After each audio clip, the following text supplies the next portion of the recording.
Bien, hola entonces oficialmente a la mesa 4 de las jornadas de literatura helenística, de cultura helenística y imperial, sepan disculpar.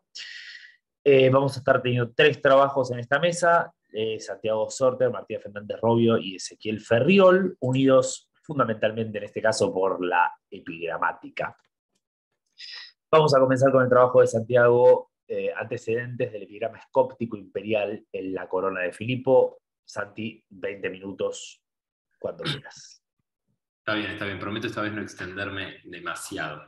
Bueno, en breve, no ahora mismo, pero cuando corresponda me pongo a compartir pantalla con los poemas en cuestión. Bueno, en primer lugar, obviamente, buenas tardes a todos. Gracias por sumarse a esta mesa y a las jornadas que, como comentamos en la apertura, ¿no? Nos alegra mucho poder estar reeditando.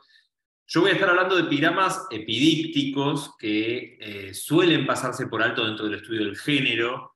Les pido por favor que si se vuelve un poco engorrosa la cuestión con los géneros y subgéneros me lo recuerden, porque si hay algo que caracteriza la antología palatina es el caos y la profusión. Entonces, si de golpe cometo un quiproquo y me confundo con algo o no queda clara una delimitación, me interrumpen, no hace falta que la cosa sea en continuo hasta el final.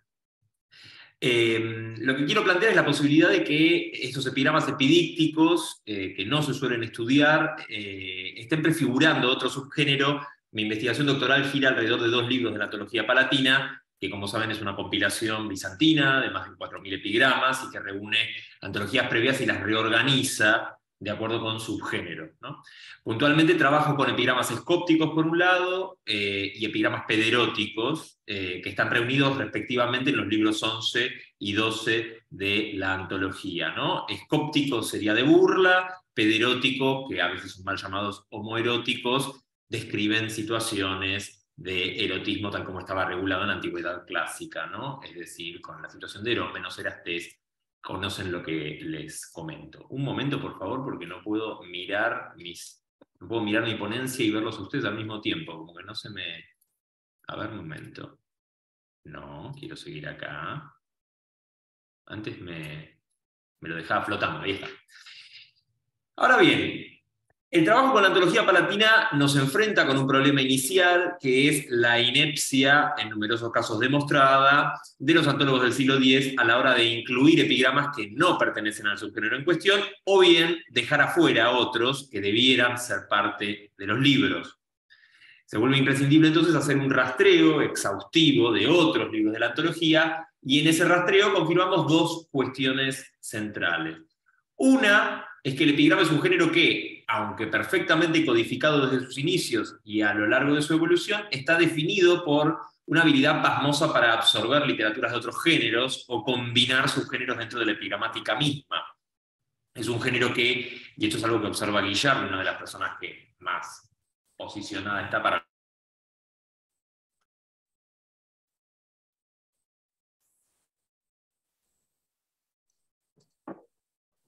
Me parece que lo perdimos a Santi. A ver, vamos a avisarle por las dudas, porque quizás sigue hablando. Segundo. Ya.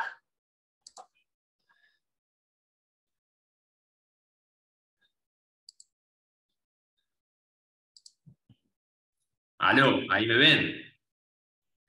Me caí. Ah, ahí volviste, ahí volviste. Ahí volví. Sí. No sé dónde había quedado o dónde Sí, se se dejó. te está escuchando un poco mal. Venías hablando de... Sí. Sí, ¿de qué venía? O sea, venía hablando de, dime, voy a cerrar todo acá, no sea cosa de que mi computadora esté... Guillard, fue lo último que dijiste, fue Guillard. Perfecto. Bueno, Guillard define o señala que el epigrama, por definición, digamos, en su definición, es un género permeable y adaptable, ¿no? Y decía que a menudo nos vamos a encontrar con epigramas que, por ejemplo, constituyen sin lugar a dudas un chiste, pero por replicar puntillosamente las convenciones de las inscripciones funerarias, están en el libro de inscripciones funerarias. A veces incluso es posible concluir que el epigrama o el poema en cuestión se encuentra a gusto en más de un libro, es decir, que podría estar en ambos libros sin ningún inconveniente. El otro problema es que como suele ocurrir en las humanidades, las lecturas están atravesadas por periodizaciones históricas que en general son juicios de valor, ¿no? Y ese es el caso de los epigramas que están contenidos en la Corona de Filipo, que de todas las compilaciones a partir de las que se confecciona la antología palatina, se lee como una suerte de edad media en la evolución del género, ¿no? Un periodo sin originalidad, con poemas que se entienden como meros ejercicios de retórica, que son torpes en términos de estilo y de metricología. Y digo de Edad Media porque pareciera haber como una complacencia en poner el epigrama helenístico, que viene inmediatamente antes de la Corona de Filipo, y el epigrama imperial escóptico del siglo II, que viene inmediatamente después, ¿no? Como periodos de esplendor a los que se opondría esta meseta de lugares comunes, ¿no? Que constituye la Corona de Filipo. Lo que me gustaría proponer hoy es que los epigramas de la Corona, específicamente los epidícticos, prefiguran la estructura de muchos de los epigramas escópticos o de burla, que serían imposibles sin estos epigramas anteriores, incluso en autores consagrados o sofisticados como Lucilio, y que, bueno, el conocimiento de estos epigramas es fundamental para tener un panorama claro de la evolución del término. Es decir, el epigrama escóptico o de burla no nace de un repollo y no se limita, como se ha propuesto a menudo, a la recuperación de una tradición invectiva derivada del marco performático del banquete, sino que se nutre de otros géneros y toma de otros epigramas y de otros autores que a menudo se pasan bajo silencio. A título de propuesta, lo que elegí son 4 epigramas epidícticos de un mismo autor de la Corona de Filipo, que es Antífilo de Bizancio, y en esos epigramas se insinúan, a mi modo de ver, rasgos y estructuras que van a ser característicos del epigrama luciliano en particular y del epigrama escóptico en general. Es una selección que no solo es representativa de una variedad de aspectos, sino que me parece importante porque Antífilo solo tiene un epigrama en el libro 11 y después no está representado en absoluto. Ahora bien, no contamos con tiempo ahora para evaluar si efectivamente, como la crítica dice, la calidad de los poemas de la Corona de Filipo es inferior, y en cualquier caso es irrelevante porque es uno de los chistes de la antología, ¿no? Una de las maravillas de la antología es que nos da una casuística poco común en nuestra área de estudios. Los que estudiamos la literatura de la antigüedad nos la pasamos haciendo conjeturas para reconstruir corpora que son fragmentarios e incompletos. Sería cuando menos imprudente descartar un corpus por cuestiones como originalidad o valor estético, ¿no? En el caso específico que nos ocupa, llamo la atención sobre 2 aspectos que lógicamente pueden no tener presentes. Por un lado, la predominancia del subgénero epidíctico dentro de la Corona de Filipo. El libro 9 de la antología es el que reúne el mayor número de epigramas de la Corona, son 200... acá sí tengo que empezar a compartir pantalla. Un momento. Compartir... no tengo permiso. Acá. Pestaña... momento. Tengo que compartir sí o sí una... No. Handout.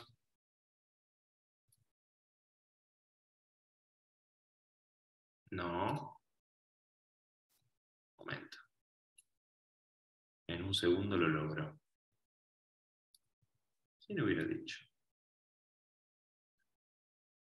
No, no, no. Acá. Bien. Ahí estoy compartiendo bien, ¿verdad? Solamente una tontería, pero a título, me parece, gráfico se ve, digamos, es un poquito más claro. Es esto de que, y ahora se me borró todo, ok. Por el amor de Dios, les pido disculpas, pero acá. Hablaba de la predominancia del subgénero epidíptico dentro de la Corona de Filipo, ¿no? El libro 9 de la antología palatina es el que reúne el mayor número de epigramas en la Corona. Como pueden ver, son 255 epigramas que se consideran epidípticos, y en segundo lugar está el libro 7 con unos 180, y después el 6 con 90, ¿no? Es suficiente para concluir que el género predilecto de la Corona es el epigrama epidíptico, y paso a describir en qué consiste, ¿no? El epigrama epidíptico demostrativo lo que hace es tomar incidentes, que pueden ser biográficos, o eventos históricos, o leyendas, o sucesos diversos, que dan lugar a alguna reflexión moral. Es algo que, como pueden imaginar, no siempre se cumple a rajatabla, pero lo que tenemos es una tendencia marcada a lo narrativo, y esas narraciones breves en general se justifican por lo paradójico, lo inesperado, lo curioso o lo pintoresco. El episodio ilustra algún tipo de aserción, y ahí es donde yo cuestionaría lo de moral, ¿no? Porque a veces la aserción es un mero señalamiento de lo contradictorio del evento, ¿no? Qué curioso esto que pasó o qué contradictorio.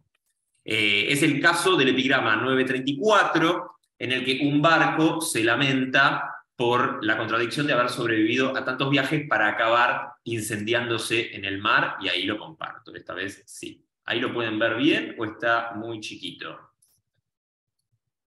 A ver. ¿Se puede ver? Se ve bien, se ve bien. Sí, sí, sí. Ok, perfecto, ¿no? A mí, que machaqué del mar sin medida miles de olas, y en tierra firme un instante me apoyaba, me destruyó no el mar, terror de las naves, sino en tierra efecto. ¿Quién dirá que el Ponto es lo menos confiable? Ahí donde nací sucumbí, y yago junto a las orillas, reprochándole a tierra firme lo que esperaba del mar. ¿Sí?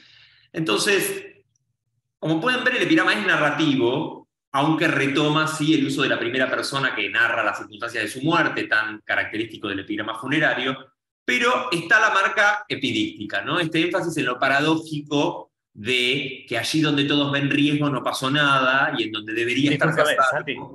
¿Cómo? Discúlpame, se nos fue el epigrama, no sé qué pasó, no sé si me pasó a mí solamente. ¿Acá? Ahí apareció de vuelta. Creo que. Ok, momento, entonces voy a hacer lo siguiente, voy a poner No, esto. está bien. Ahí, Puede ser, claro. Sí. ahí debería estar bien. Porque si no, no puedo ver mis notas ahí lo están viendo bien, cualquier cosa Sí, moverlo un poco para la derecha, pues estamos solamente viendo, está medio. Ahí está perfecto. ¿Ahí está? Ahí está perfecto. Bien. Entonces, lo que decía es que la marca es esto de lo paradójico, ¿no? Donde uno debería estar a salvo, el barco encontró la destrucción. Ahora, hay un epigrama idéntico, pero que está incluido dentro de los escópticos, que es el 11.248 de Vianor, otro poeta que es compilado por Filipo, ¿no? Lo tenemos acá abajo. El fondo no tocó el casco, fondo ¿dónde? Si no navegó, ni el noto, sino que se perdió antes del noto y del mar, pues ya toda remachada a la altura de los travesaños, la untaban con la humedad brillante del pino. Pero la pez, hirviendo por la chispa del fuego, hirvió, esto está mal, pero la pez hirvió por la chispa del fuego, y a la hecha confiable para el mar la mostró poco confiable para tierra. Es decir, la idea es exactamente la misma, ¿no? Ambos autores son del mismo periodo. Yo lo que me limito es señalar qué sería lo que está justificando la inclusión de este epigrama en el 11 y del otro en el 9. A lo sumo uno podría señalar que en el de Vianor hay un elemento hiperbólico en la contradicción, porque el barco ni siquiera llegó a zarpar, pero la reflexión es la misma, y uno no puede dejar de preguntarse o arriesgarse a concluir que hay un continuo acá entre epidícticos y escópticos, donde lo curioso no solo es curioso, sino ridículo por exagerado, ¿no? Un ejemplo es el epigrama de Lucilio que va a continuación del de Vianor, el número 249, que muestra otro tema, pero la misma estructura narrativa hiperbolizada hasta el absurdo, donde un campesino se suicida, desesperado porque su campo es ínfimo y no le permite subsistir, pero el campo es tan pequeño que ni siquiera sirve para enterrarlo una vez muerto, ¿no? Entonces, la estructura esta de la contradicción hiperbolizada y ridiculizada hace de lo que originalmente es un epigrama epidíctico o una lógica epidíctica una broma, ¿no?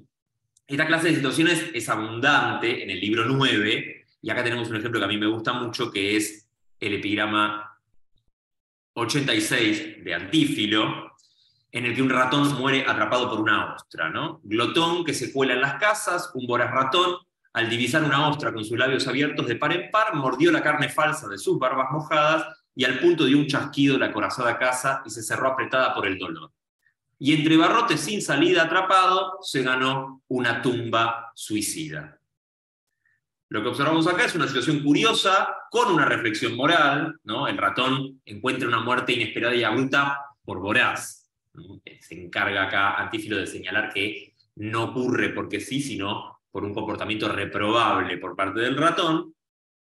Y lo único que podríamos señalar como inefectividad, en realidad, si quisiéramos pensar en lo humorístico de este epigrama, es, y acá yo señalo el lignoboros, ¿no? O lo que quiero decir es, hay como una serie de sintagmas rebuscados y uso de hapax que precisamente dentro de la epigramática escóptica es motivo de burla, ¿no? Digamos, a menudo los autores escópticos se burlan de los poetastros que hablan en difícil y que no les sale nada. Entonces estos sintagmas como tumba suicida, ¿no? La hipálaje de tumba suicida, o carne falsa, ¿no? Porque en realidad esta nocensarca es como una carne bastarda, o lignoboros, que es un hapax, ¿no? Hablaría de una pretenciosidad retórica que no termina de funcionar, pero lo fundamental está, digo, hablábamos antes de muerte, donde tenemos muerte violenta y absurda, hay un defecto moral, es decir, tenemos los elementos acá para hablar de una censura e invectiva que son propias del epigrama escóptico. Y aún así, lo tenemos guardadito con los epidícticos en el libro 9. Ahora, hablamos de invectiva, ¿no? Hablamos de censura, hablamos de invectiva, y en ese sentido, otro epigrama de Antífilo, el 277, es un epigrama claramente de invectiva en el que Legó se la agarra con un riacho de deshielo que le obstruye el camino. Torrente de pies violentos, ¿por qué te encrestas tanto privando el viaje de un camino a pie? Estás claramente borracho de lluvia, y diáfana con ninfas no llevas tu corriente, sino que estás hinchado de turbias nubes. Te veré incendiado por el sol, que demostrar sabe si es legítima o bastarda el agua de los ríos. Fíjense que se insulta al río a través de una humanización moralizante. El río funciona como una persona y está agrandado, ¿no? Este querullo es como que levanta el penacho, está medio cocorito, ¿no? Está agrandado, está borracho, me decíais, con lluvias, y en el fondo no es un verdadero río, sino un bastardo, ¿no? Habría como directamente como un insulto personalizado a un río. Con ese cierre en futuro, ¿no? Ese opsomai, que es característico de la invectiva, ¿no? Esta amenaza de un castigo que vendrá. Y acá sí estamos, para mí, en un terreno indecidible. Es decir, la invectiva es un rasgo netamente escóptico, no tiene nada de epidíctico, y no hay narración en sentido estricto. Es un diálogo en el que se apostrofa a un sí, ¿no? Entonces, ya acá nos fuimos para el otro costado. Y eso nos lleva al último epigrama, y una característica aparte, ¿no? Que es el epigrama 9.263, que no tiene conexión con el anterior, sino que es un antecedente claro de los epigramas contraoficios, ¿no? Específicamente de los epigramas contra astrólogos, en los que la gracia gira alrededor del carácter tautológico o irrelevante de las afirmaciones, ¿no? Muchas veces los epigramas de Lucilio, el astrólogo, te dice que si te atrapan los piratas, no vas a viajar bien. O sea, vas a llegar a buen puerto siempre que no te atrapen los piratas ni naufragues por una tormenta. Es decir, una verdad de perogrullo, ¿no? Y en este caso la vieja Eubule, cuando tenía algo en mente, levantaba como oráculo de Febo una piedra del piso, probándola con las manos. Y era pesada cuando no quería algo, pero si quería, era más ligera que las hojas. Y haciendo lo que se le antojaba, si alguna vez le salía mal, le imputaba a Febo sus manos descalibradas. Lo que tenemos acá, una vez más, es un episodio narrativo, pero lo que se está describiendo... ¿me están hablando? Está hablando Kiwi, perdón. Lo que tenemos es un episodio narrativo, pero lo que se describe en realidad es una treta, y tenemos un protagonista emblemático, y acá hay una señal de alerta porque es un protagonista emblemático del epigrama de burla, que es la Graus, ¿no? De hecho, el único epigrama de Antífilo que se conserva en el libro 11 es contra una Graus que se maquilla y que se quiere hacer pasar por joven cuando no lo es. Pero en términos de la lógica del epigrama epidíctico no hay nada curioso, y no hay un castigo tampoco. El comportamiento de Eubule es gracioso porque lo vende como serio, lo vende como parte de una práctica religiosa, y en realidad está al servicio del interés individual, ¿no? Y este es un eje alrededor del que giran a menudo los epigramas escópticos sobre profesiones, ¿no? Pienso en el epigrama del cirujano de Lucilio, ¿no? Que mata al paciente y una vez muerto el paciente dice que igual si hubiera sobrevivido habría quedado cojo, ¿no? Entonces, digamos, las cosas siempre son al servicio del profesional en cuestión. O el astrólogo que anuncia la muerte de un tío cuando ya lo están velando.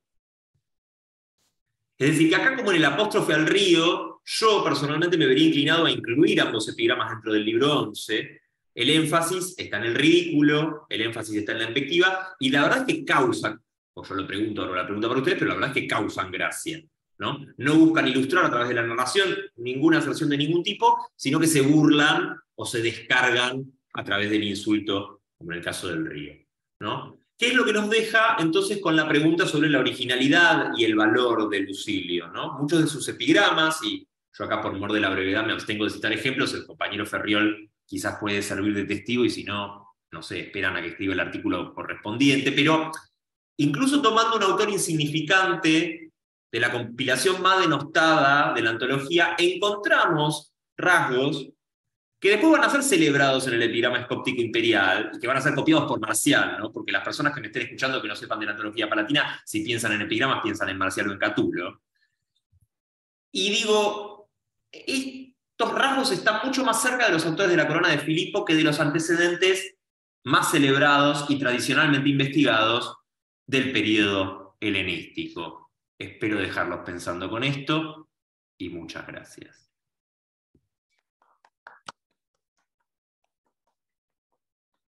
Muchas gracias, Santi. Vamos a dejar, como siempre, las preguntas para el final. No vamos a amontonarnos ahora y tenemos bastante tiempo en esta mesa, así que calculo que tendremos un buen rato para charlar después.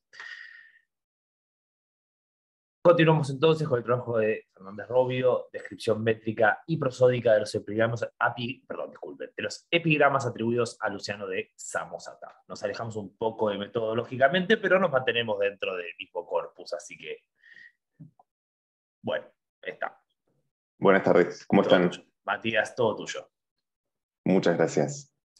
Como decía Alejandro, efectivamente seguimos dentro del mismo corpus, pero nos alejamos un poco del abordaje del mismo, podríamos decir.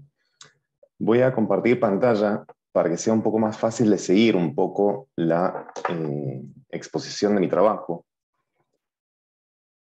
Les pido un segundo porque esto siempre genera alguna situación. Creo que ahí ya está siendo presentado, si no me equivoco. Sí, está cargando todavía, pero sí, está iniciando. Bueno, vamos a arrancar en todo caso. Si tenemos algún problema, lo vamos viendo. Supongo que se cargará en un minuto. Mira, se me ha trabado la computadora en este momento. No sé si por esto de compartir la pantalla, yo los escucho perfecto, así que si ustedes me van escuchando, yo voy contando un poco y ya... Ahí volvió. Perfecto. Ahí salió. Bien, genial. Como decía Alejandro, mi trabajo tiene que ver con la descripción métrica y prosódica de los epigramas atribuidos a Luciano de Samosata. Luciano no es un autor en el que usualmente se piense cuando se piensa en los autores de la antología palatina, y tampoco los epigramas son un corpus en el que se piense cuando se piensa en la obra de Luciano, ya que es un corpus cuya autoría ha sido bastante cuestionada. De hecho, continúa el debate acerca de la misma, y a ese tema estuvo dedicada mi tesis doctoral, de la cual un capítulo en particular incluyó algunas cuestiones acerca de la métrica de estos epigramas que me pareció interesante compartir en el marco de estas jornadas, justamente por la comparación que podemos hacer entre estos caracteres métricos de este corpus con los de otros autores de la época. De hecho, autores que justamente forman parte de la misma antología palatina de la que hablaba Santiago. Una primera advertencia o un primer caveat acerca de este corpus es el hecho de que muchas veces, como les decía, se suele pensar en la obra de Luciano restringiéndonos a pensar en la obra en prosa de este autor, sin tener en cuenta otras obras que el mismo autor escribió, compuestas en verso, como Podagra u Osipo, que también han sido obras cuya autoría ha sido cuestionada. Estas dos obras han sido estudiadas y descritas métricamente hace ya más de un siglo, pero al momento de estudiar la métrica luciánica se desestimó este conjunto de epigramas porque se consideró que los mismos no eran propiamente luciánicos, y considerarlos a la hora de generar alguna estimación acerca del estilo métrico de Luciano era apresurado o que podía llegar a desvirtuar los resultados a los que se llegara. Por eso este trabajo viene a llenar este vacío en el estudio de la métrica propia de Luciano. Como les decía, una primera advertencia o un primer caveat acerca de este tema es el hecho de que muchas veces se suele pensar en la obra de Luciano como si Luciano jamás hubiera escrito nada en verso, y como si los epigramas fueran algo que Luciano jamás haya escrito o tenido en cuenta en su obra. De hecho, uno de los autores que cuestiona la atribución de estos poemas a Luciano dice que justamente Luciano no podría haber sido autor de estos epigramas porque Luciano no escribía epigramas, generando un argumento circular, por supuesto.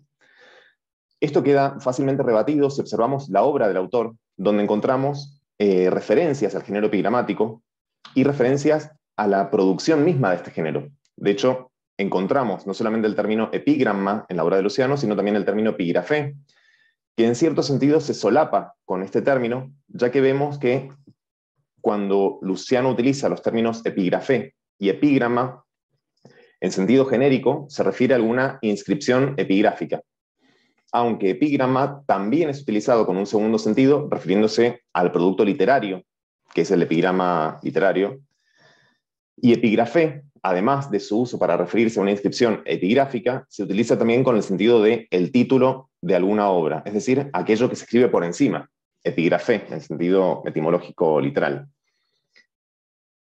Es interesante también pensar cómo, cuando Luciano piensa el epigrama, piensa en un producto literario de una doble etapa, ya que en un primer momento se produce el texto en un sentido literario y en un segundo momento es inscrito sobre alguna superficie. Y Luciano distingue estas dos instancias de producción de este producto mediante el uso de dos verbos diferenciados. Cuando piensa en la composición de un epigrama, siempre se refiere a esta acción con los verbos poiein o graphein, mientras que cuando piensa en la inscripción sobre algún soporte material, se refiere a esta acción con el verbo específico epigraphein, de donde se derivan justamente epígrafe y epígrama. Un ejemplo clásico de esto, y el ejemplo en el que se suele pensar con mayor frecuencia cuando se piensa en un epigrama luciánico, es el caso de Historias Verdaderas, cuando Luciano, como personaje de su propia obra, le encarga a Homero que componga poiesai, un epigrama undístico, para colocar sobre una estela de Virilo, dejando constancia de la visita de Luciano en las Islas de los Bienaventurados. Y este epigrama nos sirve además como constancia del hecho de que Luciano comprendía las convenciones generales del género. Es un epigrama compuesto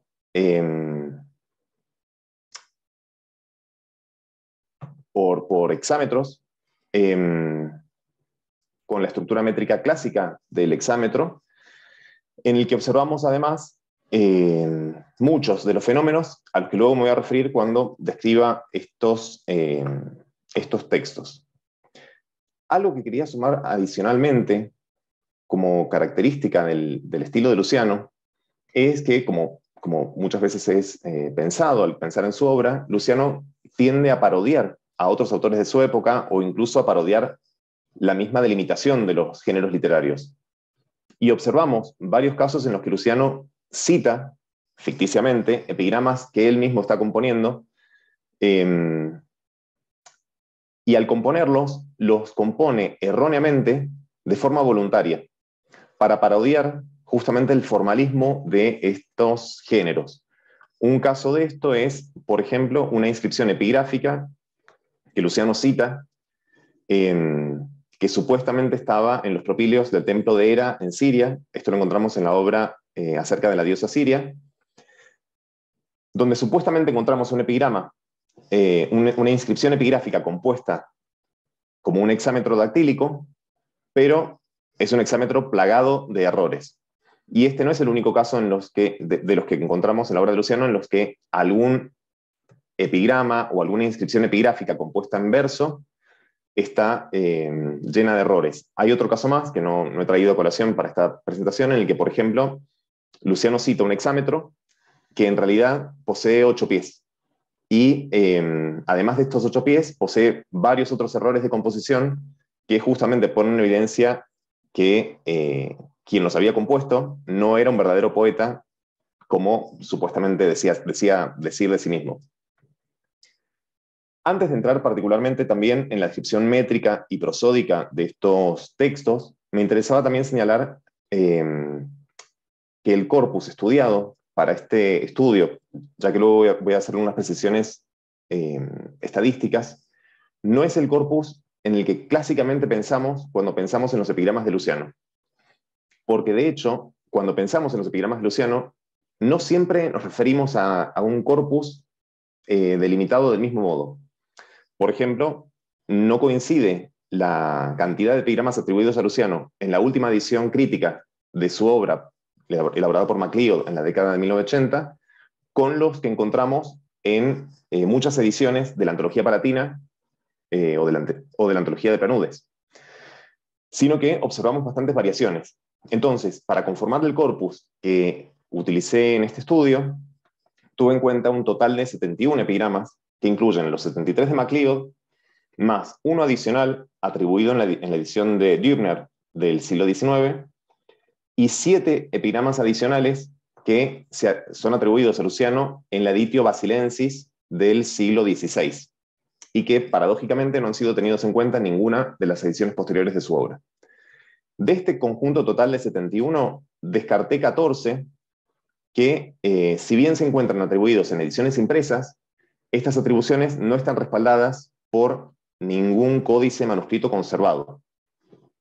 Y finalmente, adicioné 4 epigramas adicionales que pude rastrear en códices que tampoco han sido tenidos en cuenta a la hora de las colaciones de las distintas ediciones críticas disponibles hasta el momento. Todo esto dio un total de un corpus de 61 epigramas que coinciden parcialmente con los de MacLeod, con algunas adiciones y algunas restas. Y de estos 61 epigramas tenidos en cuenta, todos ellos han sido validados en el sentido de que se ha podido verificar la existencia de relaciones intertextuales o algún rasgo estilístico que permite vincularlo a lo que se conoce como el estilo luciánico y que nos permite, al menos en una primera instancia, no atribuir a Luciano algo que no habría podido ser propio de Luciano. Dicho esto, una advertencia adicional es un problema muy frecuente en el epigrama griego que tiene que ver con la mezcla de dialectos.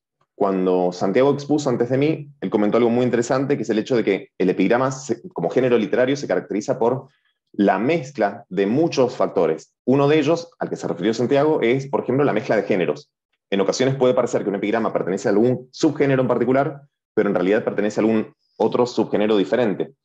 Y en ese sentido encontramos epigramas epitafios, epigramas que pueden funcionar al mismo tiempo como una oda al estilo de las que alaban a los deportistas, u otro tipo de géneros que poseen rasgos específicos, pero que se fusionan con los del epigrama.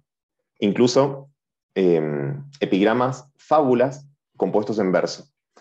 Es decir, hay un gran conjunto de epigramas que fusionan elementos de distintos géneros. Y un caso particular que observamos es la fusión de dialectos en el epigrama, lo cual podría parecer que no se vincula con el problema de la métrica, pero puede llegar a traer algunos problemas aparejados por el hecho de que en ocasiones, muchas veces, se suele justificar la presencia de alguna variante dialectal métricausa, es decir, que por algún motivo métrico fue necesario recurrir a alguna variante dialectal que métricamente encajaba de forma más adecuada con el pie que correspondiera según el esquema métrico utilizado en algún poema.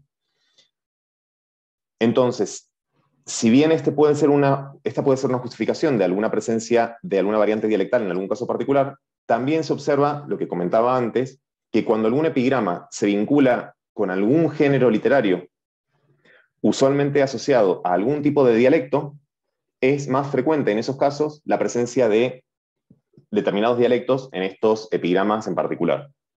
Por ejemplo, en los epigramas votivos, donde encontramos variantes épicas y jónicas con mayor frecuencia que otro tipo de variantes. De todos modos, se trata de un corpus tan pequeño que resulta difícil sistematizar el dialecto literario de estos epigramas.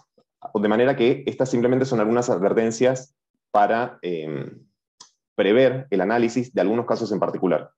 Como ejemplo de esto, podemos observar casos en los que en el conjunto total del corpus atribuido a Luciano, observamos el mismo término en un dialecto y en otro, como el ático kenos y la variante keneos en dos epigramas diferentes. O, en ocasiones, dentro de un mismo epigrama, la variante anthropois, ática, y la variante jónica, anthropoisi. O luego, dentro de un mismo verso incluso, el ático contrapuesto con el dórico, ge y gaia. Lo cual puede ser, como les decía, interpretado de múltiples maneras.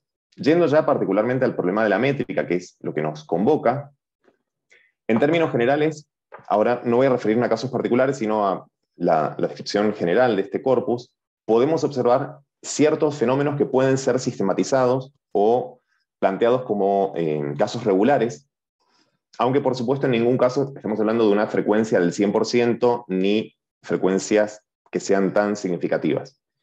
En términos generales, por ejemplo, observamos una tendencia a hacer coincidir las sílabas largas, acentuadas, en tesis, con los... perdón, se me salió la presentación. Un segundo. No, estamos viéndola, estamos viendo Lo la estamos viendo. Tranquilo, te estamos viendo. ¿Están viendo? La perdiste vos, pero nosotros estamos viendo. Yo la perdí. Nosotros estamos viendo métrica 1 de 6 ahora. Estábamos viendo perfecto. Modo, pantalla completa. Ahí está. Bien, perfecto. Ahí lo siguen viendo, ¿no? Sí. Bien.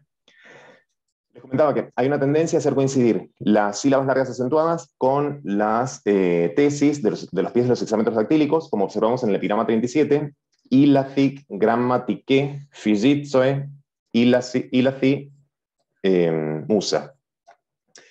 Luego observamos también, por ejemplo, una tendencia a hacer coincidir las cesuras con las pausas prosódicas y o los signos de puntuación. Esto es algo muy polémico de afirmar, porque el tema de la cesura y su interpretación en el verso griego es algo que siempre genera muchas discusiones. Y respecto de las cesuras, hacia el final de esta sección de mi presentación, voy a hacer un comentario adicional. En términos generales, he interpretado estas dos tendencias como un modo de acercar la performance oral del epigrama a la cadencia de la prosa o de la oralidad, ya que la coincidencia de las sílabas acentuadas en el epigrama con las sílabas acentuadas gramaticalmente, en la fonética de las palabras, podríamos llegar a decir, generaría una proximidad mayor con el habla natural que podríamos llegar a esperar en un autor como Luciano, usualmente conocido más bien por su producción en prosa y no por la producción en verso. Otras tendencias que encontramos en Luciano son, por ejemplo, la tendencia a utilizar ciertos esquemas de composición de los hexámetros, como por ejemplo la utilización de los esquemas de dáctilo, espondeo, luego 3 dáctilos y finalmente un troqueo, en los epigramas de atribución simple, que se repite luego como segunda tendencia en los epigramas de atribución múltiple. Cuando hablo de epigramas de atribución simple o de atribución múltiple, me refiero a aquellos epigramas que son atribuidos en todas las fuentes exclusivamente a Luciano o a Luciano y a algún otro autor, según la fuente en la que encontramos el epigrama. Y en sentido general, si totalizamos estos casos, observamos que en términos generales podríamos llegar a considerar que hay una coincidencia en el modo de componer los hexámetros en los epigramas en general.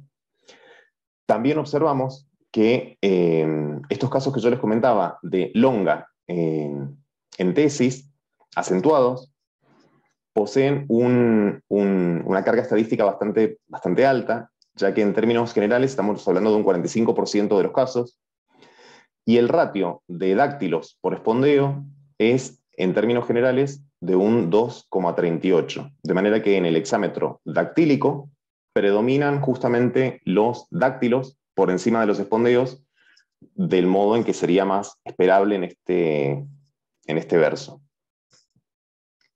Del total de las 32 combinaciones posibles de pies en un hexámetro, encontramos en Luciano 16, que es algo interesante cuando lo comparamos con otros autores de la época, como Calímaco, Asclepíades, el viejo Posidipo, el nuevo Posidipo, entre otros, ya que, por ejemplo, observamos una tendencia que acerca a Luciano, en este caso, a Lucilio, un autor que en los estudios de atribución de estos epigramas siempre se encuentra en la frontera con Luciano, ya que muchos de los epigramas atribuidos a Luciano son también atribuidos a Lucilio.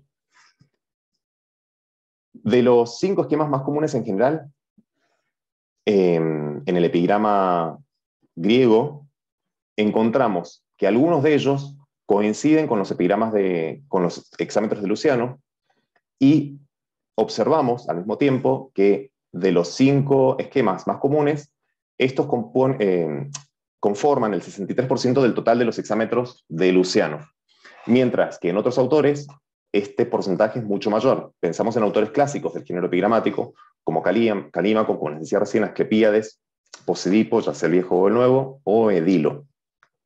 De manera que en Luciano esta frecuencia sería un poco menor que en los epigramáticos más renombrados dentro del género literario.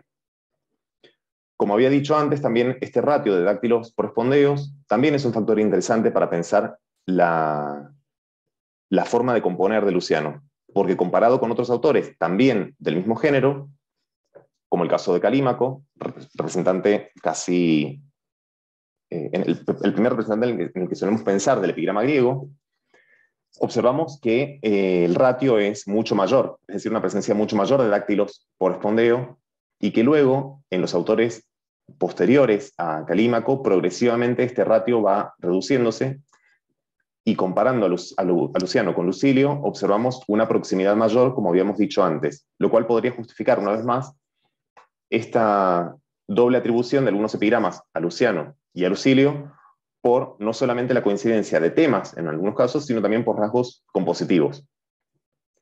Hay otros fenómenos interesantes de señalar, como por ejemplo la realización espondaica del cuarto pie, que en Luciano se da con mucha mayor frecuencia que en otros autores de la época. En Calímaco, por ejemplo, se da únicamente en un 8% de los casos, o la realización espondaica del quinto pie, que en Luciano se encuentra en 2 de los epigramas y constituye un 2% de los casos, mientras que en otros autores es algo evitado de forma absoluta, ya que transgrede las reglas, las convenciones del metro. De manera que, observando estas tendencias y algunas otras que van a estar desarrolladas en el trabajo por escrito, podemos señalar que existe una tendencia mayor en Luciano a coincidir con la escuela asclepiadeo-posidípica, es decir, una escuela más tardía, que con la escuela calimaquea del epigrama griego en cuanto a los rasgos estilísticos de composición métrica. Hay 3 rasgos, 3 fenómenos en particular que quería señalar, y uno de ellos tiene que ver con las cesuras que encontramos en estos epigramas atribuidos a Luciano. Uno de los casos que anticipé anteriormente, que desarrollaría hacia el final de esta sección de mi trabajo, es el caso de la diéresis bucólica. La diéresis bucólica es una cesura que encontramos al final del cuarto pie, y que divide el epigrama separando 4 pies en un hemistiquio y otros 2 pies hacia el final del verso. Este es un fenómeno que encontramos con mucha frecuencia en Luciano y que se da principalmente cuando el segundo hemistiquio, cuando la segunda parte posterior a la presencia de esta cesura, se encuentra encabalgada sintácticamente con el verso siguiente.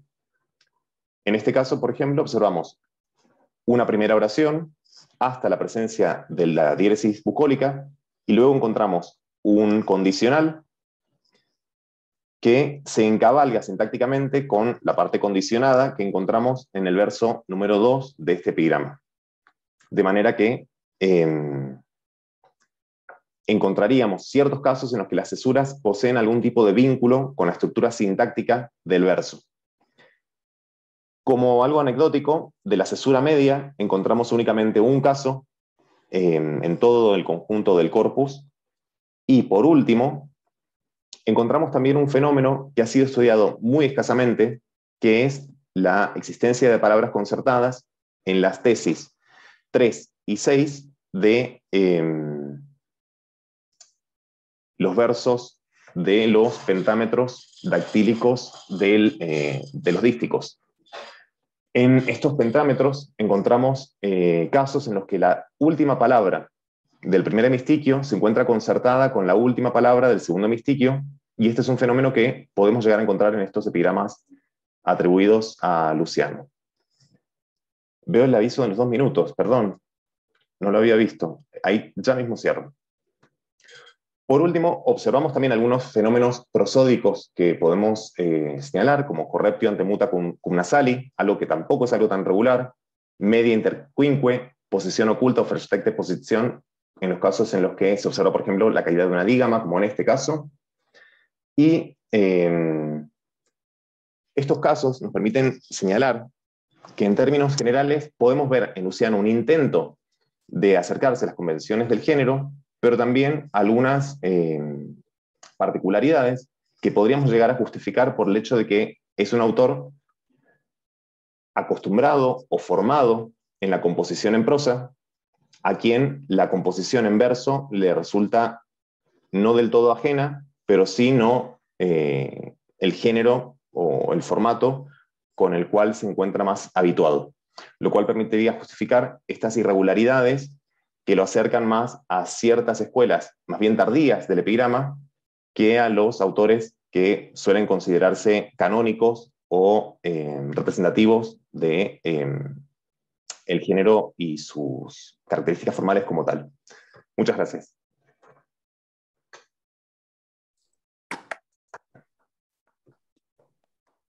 Muchas gracias, Matías. Bueno, vamos a terminar entonces las exposiciones de la mesa con el trabajo de Ezequiel Ferriol, Variaciones sobre el delicado arte de chorearse un dios, que se ganó el premio de el mejor título de las jornadas. Vamos a tener que reconocérselo. Así que, Ezequiel, todo tuyo. Dale, voy a compartir pantalla, ¿sí? Ustedes me dicen si se ve bien. ¿Se ve lo que se ve la diapositiva? Sí, sí, perfecto. Perfecto. Bueno, les agradezco a todos por concurrir y por estar escuchando. Este trabajo en realidad es un desdoblamiento, ¿sí? El trabajo original es un análisis del epigrama 672 de Marcial, que es bastante extenso porque tomé cuestiones narratológicas y tomé cuestiones estilísticas, y es un trabajo de 27 páginas de Word. O sea, lo que hice fue tomar como una sección muy pequeña de ese trabajo y desarrollarla un poquito más para los propósitos de esta comunicación, ¿sí? El epigrama 672 es un epigrama epidíctico, justamente, tiene un elemento narrativo, cuenta una mínima historia, y lo que llama la atención es lo insólito de esa historia, ¿no? Básicamente. Y tiene que ver, obviamente, con robarse un dios. Por eso el título. Pero lo que me voy a concentrar en esta comunicación es en los vínculos intertextuales que tiene ese epigrama marcial con los epigramas helenísticos, ¿sí? Principalmente porque, bueno, ese también era el tema de las jornadas, ¿no? Digamos, la pervivencia de la cultura helenística en Roma. Pero antes me gustaría hacer como un mini mostrado de la cuestión, como para darles un poco de marco, ¿no? Marco Varela Marcial sostiene con sus antecesores helenísticos muchos vínculos intertextuales que no están exentos de tirantez. O sea, no son vínculos intertextuales donde uno podría decir, bueno, simplemente relabora y está todo bien y está fantástico, y hay una cuestión como de admiración o de... No, es un vínculo muy tenso de intertextualidad, y eso, bueno, ya lo percibió Sullivan en el 91 con su pionera obra Marshall the Unexpected Classic, y lo vuelve a percibir Barchesi en un artículo del 2011. Bueno, yo también trabajé ese tema en el 2021. Una de las tensas intertextualidades que Marcial sostiene con sus antepasados es directamente con Calímaco, ¿sí? Spicek, en un artículo del año 94, había sostenido, basándose en esos 4 versos del epigrama 4 del libro 10, que Marcial reacciona contra la poética de Calímaco, que había un rechazo de toda la poética de Calímaco, y Spicek llegaba a decir algo así como que Marcial rechazaba la estética de Calímaco para adscribir a una estética pindárica, cosa que a mí siempre me sorprendió muchísimo porque no sé de dónde se le ocurre semejante cosa a Spicek, pero bueno, es lo que dice en el artículo. Básicamente el pasaje de Marcial, de donde Spicek se abreva para hacer esa afirmación, es esa parte del epigrama 4 del libro 10, que como se recordará, es un epigrama donde es altamente citado. Ese epigrama, Marcial ahí está haciendo una nueva recusatio de la épica, y básicamente lo dice, digamos, con los términos estos de aquí, que son terriblemente citados, más aún que el epigrama completo, que es que su página, su obra, su poema, tiene sabor a ser humano.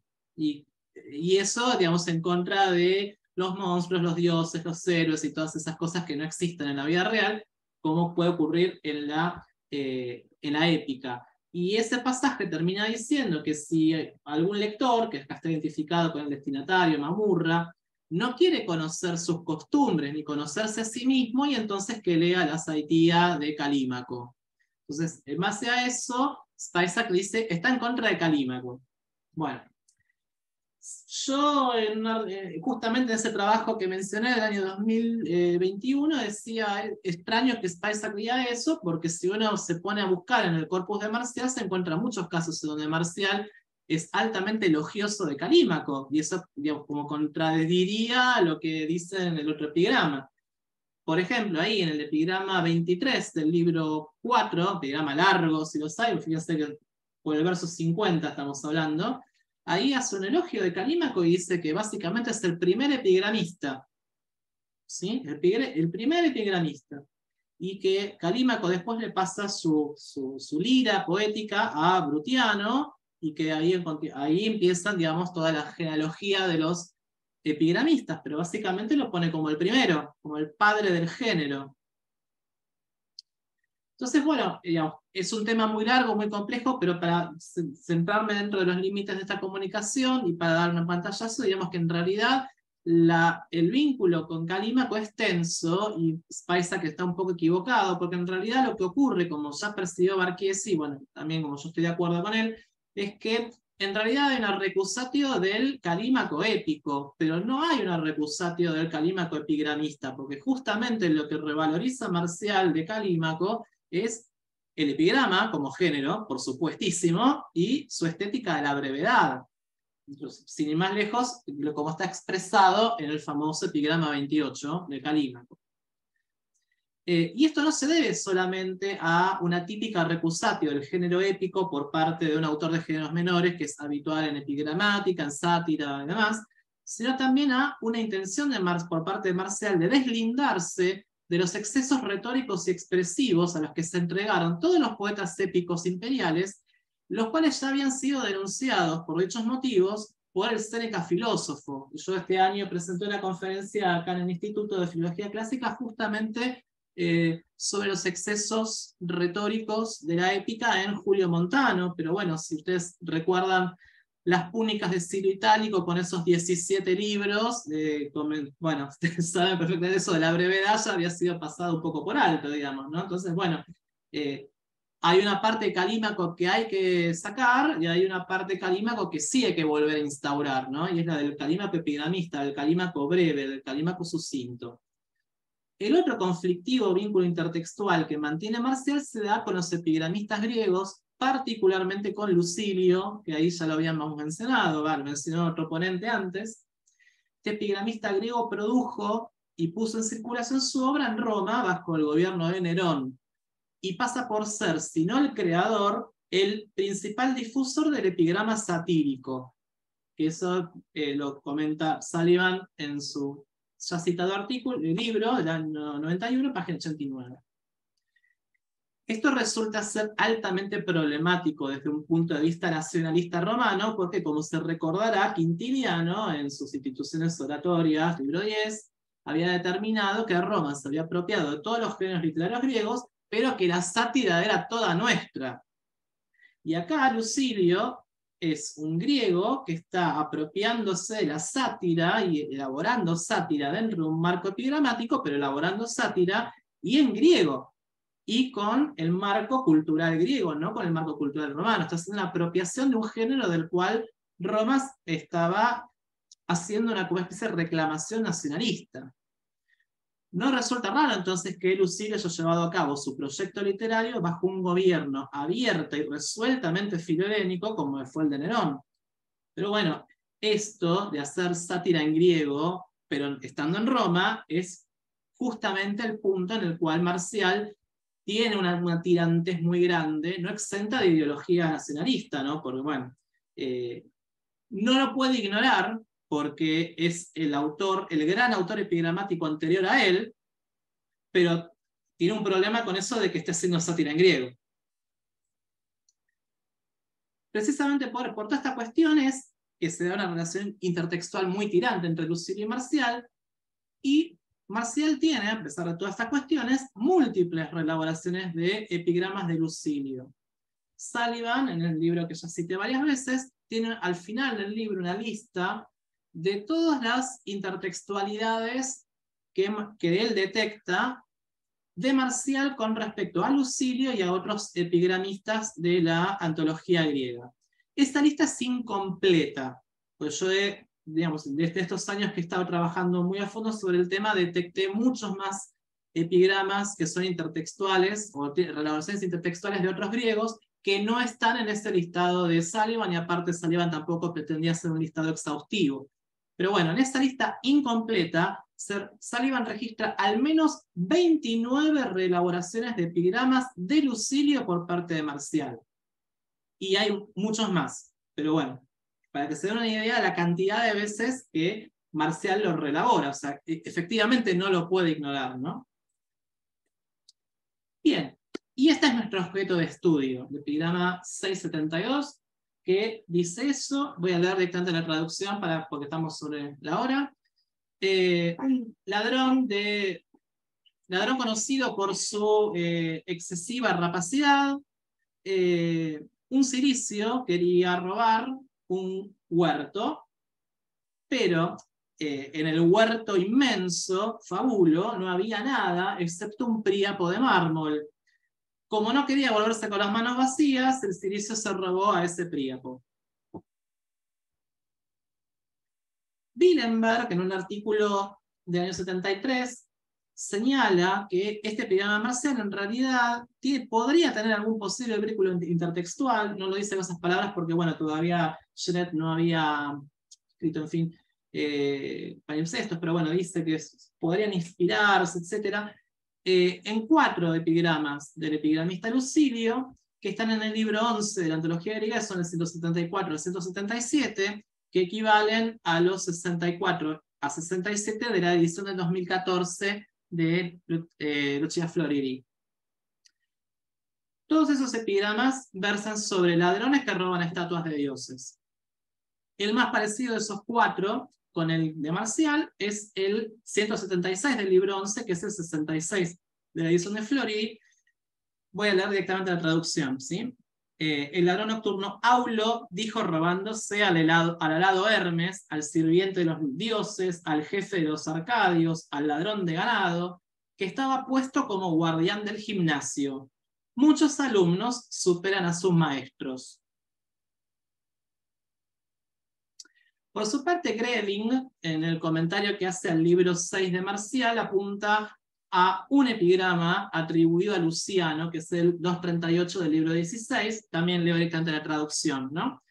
Eutiquides me puso aquí a mí, Príapo, en vano, por el bien de la costumbre, como guardián de unos sarmientos secos, y me rodea un risco elevado. Quien acaso me ataque, nada se llevará robado, excepto a mí mismo, el guardián.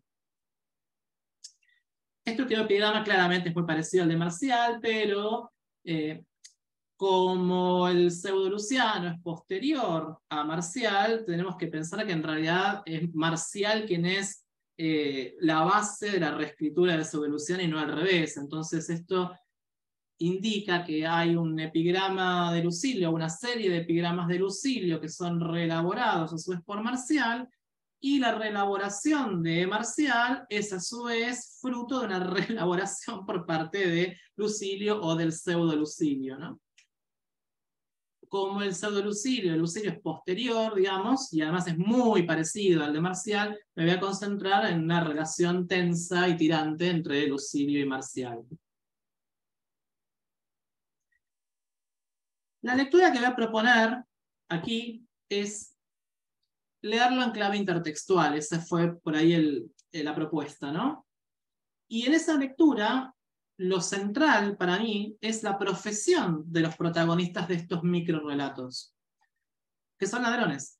Fur, la palabra latina por antonomasia para referirse a los ladrones, tiene otra acepción que resulta particularmente sugerente porque, por dicha acepción, que es la tercera que registra el Oxford Latin Dictionary, un fur es un poeta que plagia a otro, o un poeta que hace una reelaboración de alguna obra ajena. Con esta cuestión de que en la antigüedad no se hace distingos entre una relación intertextual y un plagio y que está todo dentro, más o menos dentro de la misma bolsa, bueno, el ladrón es ese poeta que toma algo de otro. Obviamente que es un fenómeno muy complejo, pero para dar una ligera idea, ¿sí? En Roma pueden hallarse dos posturas sobre el tema de la intertextualidad que se llevan a cabo mediante los fenómenos de la imitatio y la aemulatio, que Trinacti, en un artículo muy bueno del año 2009, logró individualizar en los dos Sénecas, el Séneca padre y el hijo. Una postura tiene que ver con el hecho de la convicción de que no se debe ni se puede imitar a ningún modelo del pasado, porque el imitador nunca podrá igualar y mucho menos superar a su hipotexto. Quien así lo haga, a pesar de eso, se revela como un autor mediocre, falto de originalidad, falto de experticia expresiva, etc. Eso tiene como base, digamos, la idea de la poesía como una creación original. Esa es la postura de Séneca padre, a grandes rasgos. Por el contrario, hay otra postura que es opuesta, ¿no? Esa postura, que es básicamente la que desarrolla Séneca hijo en una epístola a Lucilio que habla específicamente de esto, el imitador está en mejor posición para la creación que sus antepasados, porque cuenta con más materiales, con más variedad y con más abundancia de ellos.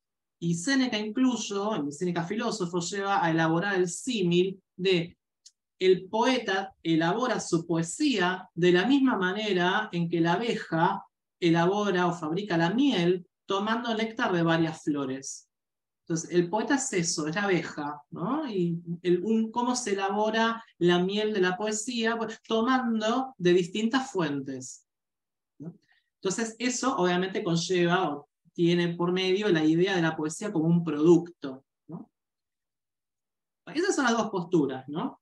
Y Marcial está ahí, digamos, ¿no? O sea, vamos a ver cuál es la postura que adopta Marcial, si es que adopta una, pero está claro que un poco esto de usar la palabra ladrón para referirse al poeta que toma una obra de otro tiene que ver con esta cuestión de la falta de originalidad, por ejemplo, ¿no? Y para colmo de males, digamos, ya que estamos hablando de robarles a autores griegos, la palabra latina, fur, no es una palabra oriunda del idioma, es un préstamo lingüístico del griego for, como el propio Sergio en su comentario a Geórgicas, libro 3, verso 407 anota, y Ernoult y Meillet coinciden con él, diciendo que, bueno, que efectivamente esa es la etimología más razonable para ese término. En relación con eso, tenemos un epigrama de Marcial, el 1.53, que me parece que es muy prístino para ver esta cuestión del uso particular de la palabra fur, referido a un poeta que toma una obra de otro. Este epigrama está escrito en hexámetros, comienza hablándole a Fidentino, que es un personaje semificticio que ya había aparecido en otros epigramas del libro primero, como un plagiario, como una persona que se caracteriza por robarle obras a otros autores. Y que es bueno no porque pueda escribir por sí mismo algo bueno, sino que es bueno porque era bueno lo que robó de los demás.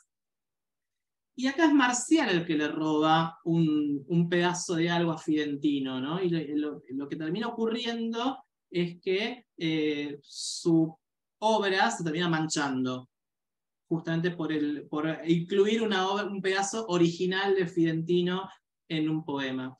Y como pueden ver acá, eso, el hecho de incluir una texto original de Fidentino en un poema es un manifiesto furto, la noción de robo vinculada a la apropiación de una obra ajena, ¿no? Y el Aprosdoketon, en el dístico final, lo dice claramente, ¿no? Que nosotros no necesitamos ni jueces ni delatores, porque nuestra propia página dice, eres un ladrón, fur es. Entonces, con esta idea, volvamos entonces al epigrama de Lucilio, aquel de Aulo robándose el Hermes y diciéndole, los alumnos superamos a los maestros, etc., ¿no? Si el ladrón es entonces el poeta que toma la obra de otro, entonces propongo que Aulo entonces es Lucilio, en virtud de esta lectura intertextual, ¿no? Y Hermes es la literatura latina, reducida a una mera reelaboración más o menos delictiva de la literatura griega, ¿no? Dado que Hermes es el dios de los ladrones. Entonces, ese epigrama, el 66 Floridi de Lucilio, es una reivindicación por parte de Lucilio de la literatura griega, la cual se hace mediante el robo del género literario eminentemente romano, que es la sátira.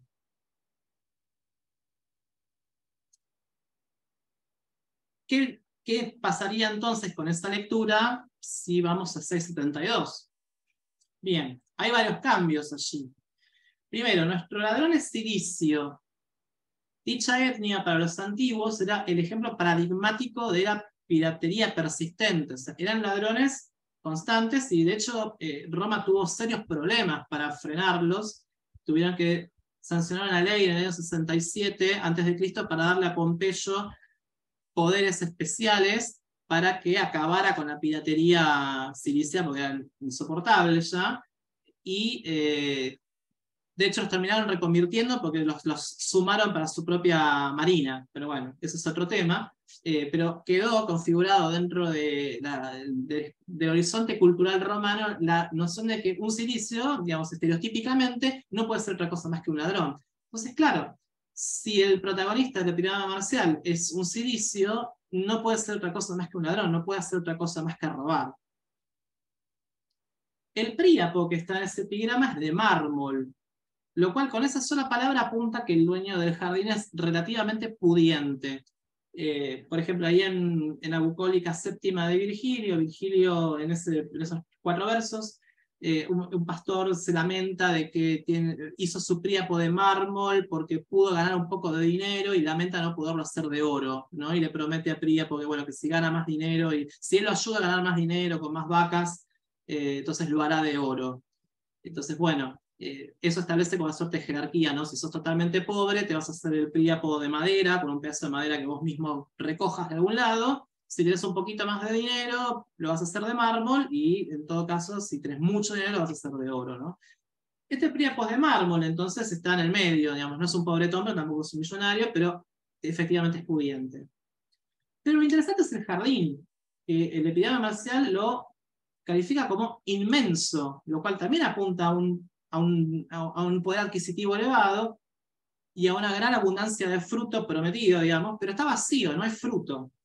Esto se vincula este jardín con otras fincas grandes pero improductivas que se encuentran en los epigramas marcial, como la de Baso, ahí en el epigrama 347 y 358, que en todos esos casos se trata de dueños que no realizan las labores del campo, no trabajan el campo, no trabajan la tierra, y esperan que la abundancia mane sola o por la gracia de los dioses, cosa que efectivamente no ocurre.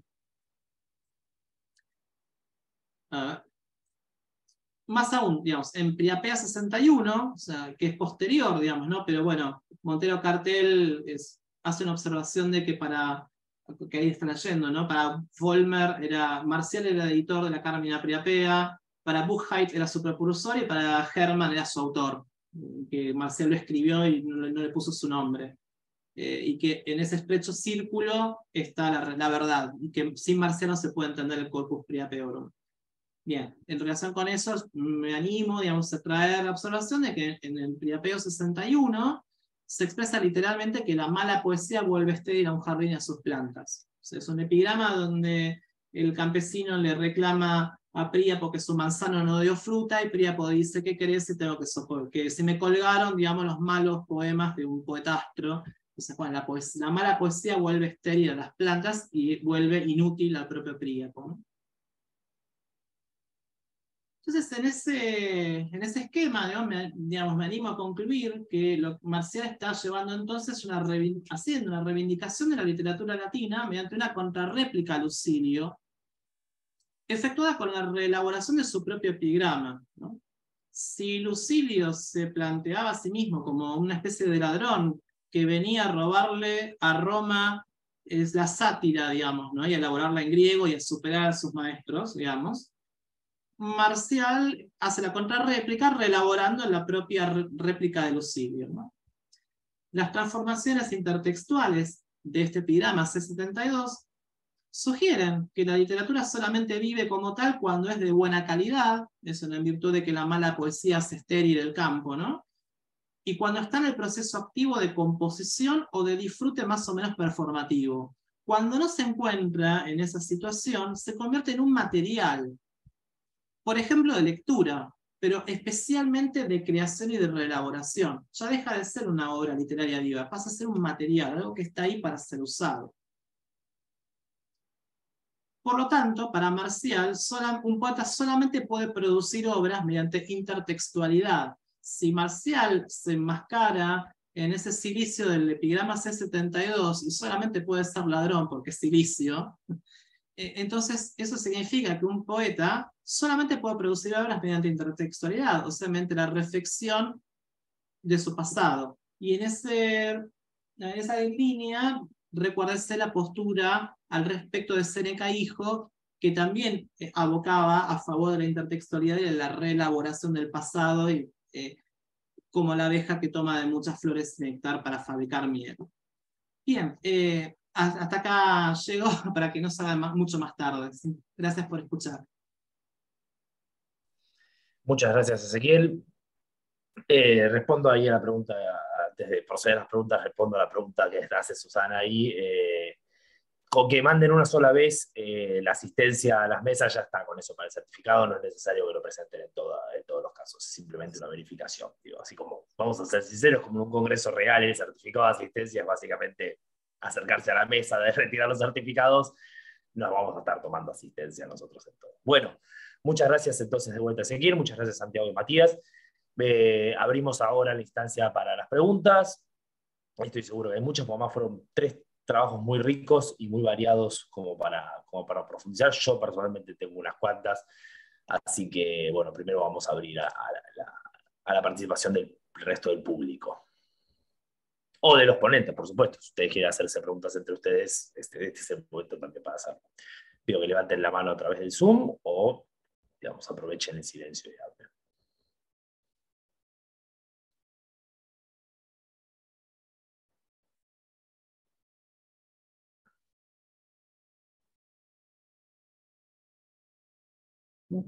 Bueno, voy a ir yo entonces, porque evidentemente hay mucha timidez.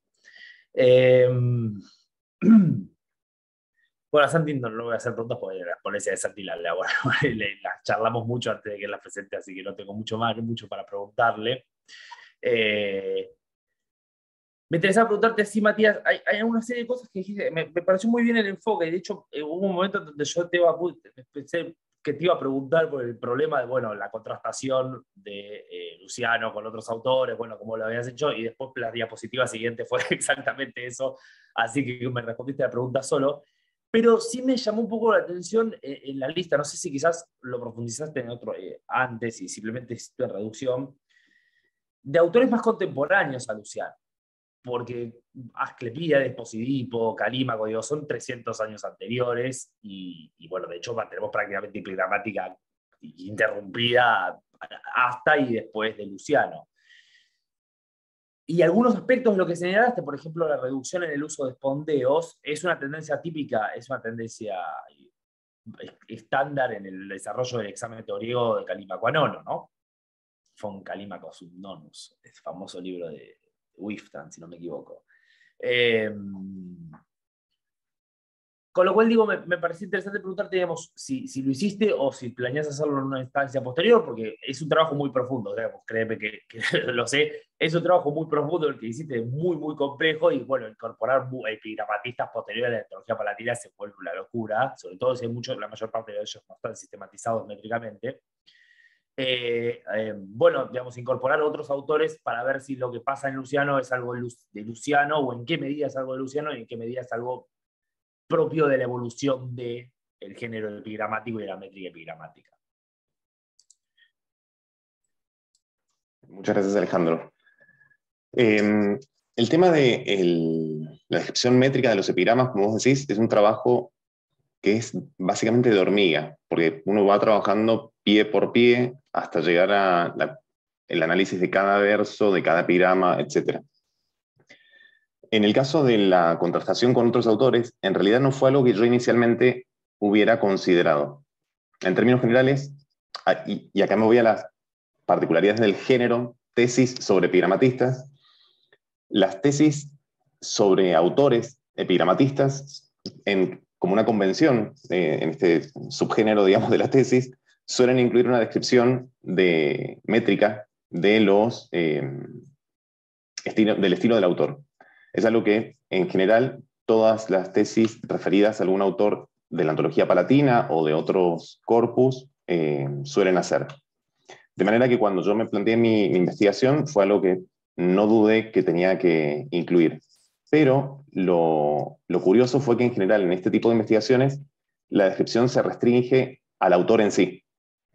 En general no hay contrastaciones con otros autores. Y al momento de la defensa de mi tesis doctoral, una de las sugerencias de uno de los evaluadores fue justamente que sería interesante contrastar estos resultados de Luciano, por no ser justamente un autor representativo del género, con los resultados de otros autores que sí fueran representativos. Y fue a raíz de eso que comencé a ampliar la perspectiva de análisis. En mi caso en particular no me he tomado el trabajo empírico, manual, de hacer yo mismo los cálculos de estos autores, sino que en todos los casos, planteando un manto de piedad, tomo por supuestos los datos ya analizados por otros autores en otras tesis doctorales, en ediciones críticas de epigramas de Lucilio, Rufino, el autor que sea, ya que, como les decía, es un tipo de análisis que se suele incluir en toda edición crítica o en toda tesis referida a epigramatistas. En ningún caso he encontrado epigramatistas muy posteriores, de manera que sería interesante ver el caso de epigramatistas más bien bizantinos y qué comienza a pasar con estas descripciones en ellos, estas tendencias métricas en los epigramas de ellos. Pero no he encontrado casos, la verdad es que sirvan como referencia ya estándar o ya elaborada para para contrastar con estos resultados. Sí podría llegar a ser lo que se llega a plantear, pero la verdad es que no, de momento no es un corpus con el que no me he planteado trabajar. No, está bien. Bueno, claro, está bien, porque estás tomando trabajo, los textos que ya están analizados, eso es lógico.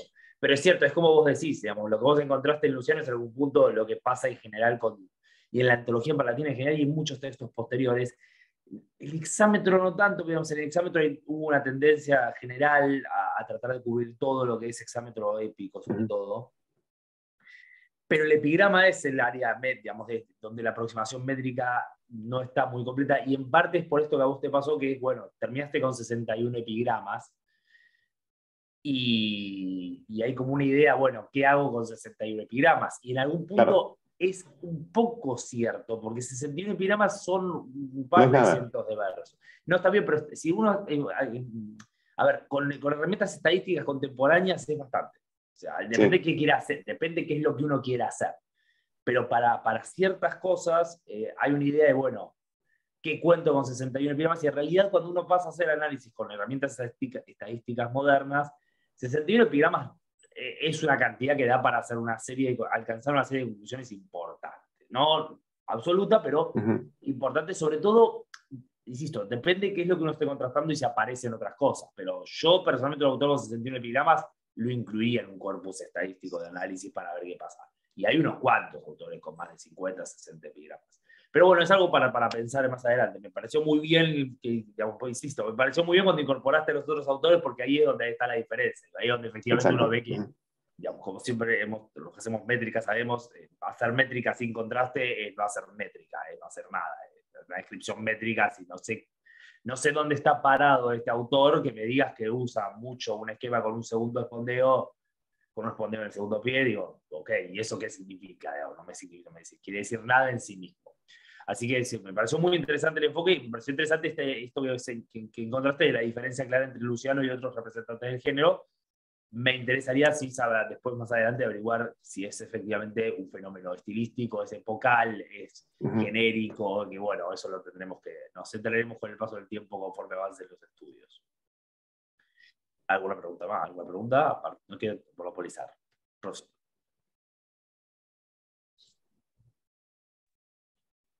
Sí, un comentario, una observación para Ezequiel. La imagen del poeta abeja la tenés en Píndaro, Pítica 10. Bien, lo voy a anotar. Pítica 10, 53, 54. Y en muchos otros lados. Será quizás, no sé ni siquiera si es el primero, voy a decir, porque está también la idea de la abeja. En el himno Américo de Demeter no está también la idea Bien, lo voy a anotar. de las De abejas. no, ahí está otra cosa, que es las abejas como las sacerdotisas de Demeter. Claro, pero está justo en el final de la parte del canto. Mm. Entonces ahí se puede asociar a la metáfora de la abeja del cantor como abeja. Igual sí, es una metáfora totalmente estandarizada. Eso es una de las No, cosas que quería sí, comentar. pero lo que pasa que, digamos, en esa oda de Píndaro es una de las primeras, si no la primera, y con lo cual está marcado como un programa poético, ¿m? La flor de los himnos, de los encomios, como la abeja salta de un lado a otro. Muchas gracias por la observación, profe. Ya lo anoté como para revisarla para el escrito. Bien. A ver qué vínculo puedo establecer con Séneca, si es que lo hay. Porque aparte dijiste algo de algún crítico que dijo que Píndaro era la poética reivindicada y no la de Calímaco. Sí. Y bueno, ahí tenés un ejemplo muy claro. Perfecto. Mil gracias. Ya lo anoté. Prometo revisarlo para el escrito. Gracias. Bien, bien. Bueno, muy buenos trabajos. ¿Alguna pregunta más? Bueno, yo voy a comentar también a Ezequiel, digamos, me pareció interesante la idea del traspaso. Personalmente, yo voy a confesarte, no comparto mucho la lectura metatextual que hiciste, pero me parece que hay una serie de forzamientos interpretativos ahí para que cierre. Se puede, porque después de todo se puede, pero creo que hay un punto donde quizás es un poco mucho a leer la literatura latina y en ese Hermes, pero bueno, más interesante que eso, que en última instancia es del orden de lo interpretativo, del orden de la lectura. Sí, esta idea digamos, de encontrar en el epigrama el concepto de sátira latina, ¿no? Porque lo entiendo que si entiendo bien, lo planteas como un poco desde la perspectiva de, digamos, los romanos lo verían así, ¿no? Porque por supuesto, digamos, claramente nosotros no, pero digo, no.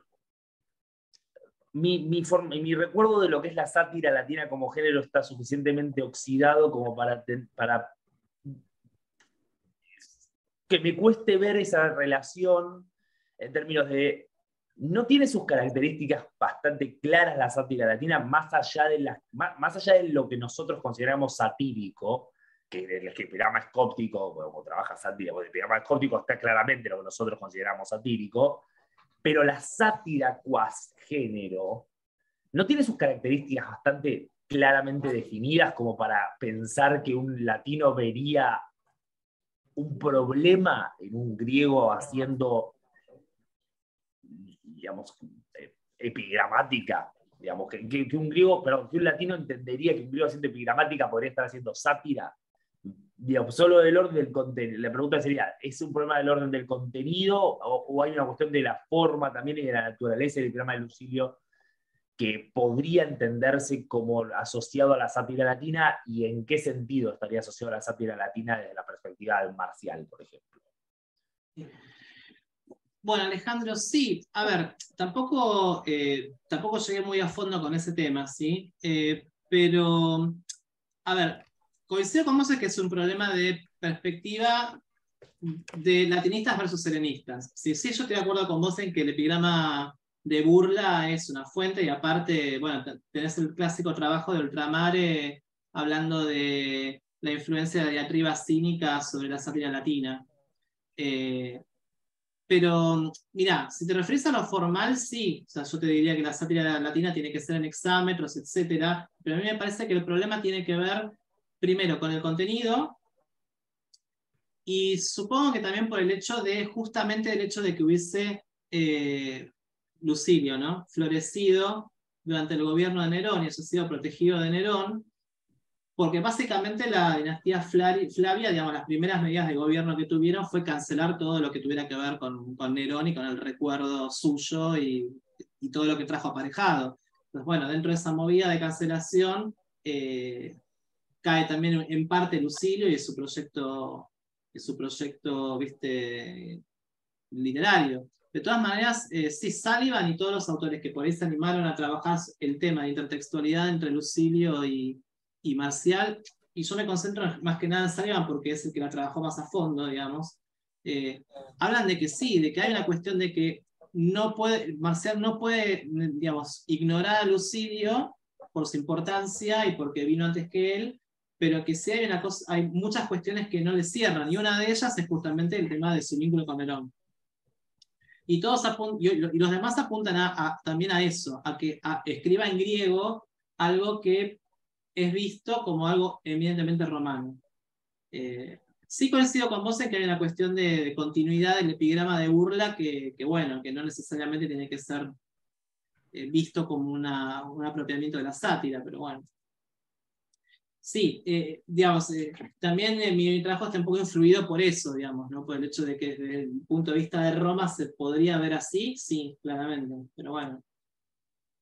Claro, ese es el punto, ¿no? Me parece que es interesante, digamos, desde el punto de vista de Roma, y ese planteo político que me parece que es rico, porque, bueno, desde un punto de vista político, digamos, va más allá de la cuestión del género específicamente, ¿no? Es un poco una domine más que un problema del género. Sí, en sí mismo. claro. O sea, que eso sí me parece interesante para descartarlo en términos de, bueno, de reapropiación de alguna manera, ¿no? Está bien, sí, sí, me parece Pero de todas maneras, las veces en que yo me topé con un epigrama Marcial que reelaborase uno de Lucilio, siempre era una reelaboración hecha en los términos de, bueno, voy a decir lo mismo que vos, pero despojado de todo lo que tenga que ver con lo griego. Siempre tiene que ver con eso. Todos los epigramas que me topé de Marcial que reelaboran lo de Lucilio, lo traen al mundo romano, pero como diciendo, bueno, es como que esto no tuvo nada que ver con lo griego, en fin, hay una cuestión así. Por eso digo que es una relación tirante. Sí. Bueno, ¿alguna pregunta más? Bien, bueno, entonces vamos a aprovechar estos 10 minutos que tenemos antes de la última mesa del día, porque ya tuvimos las últimas dos, estuvieron un poco amontonadas. Les agradezco mucho a todos los ponentes, Santiago, Matías, Ezequiel. Gracias por excelentes trabajos, gracias a todos por asistir a la mesa y nos vemos dentro de unos 10 minutos. Gracias, nos vemos.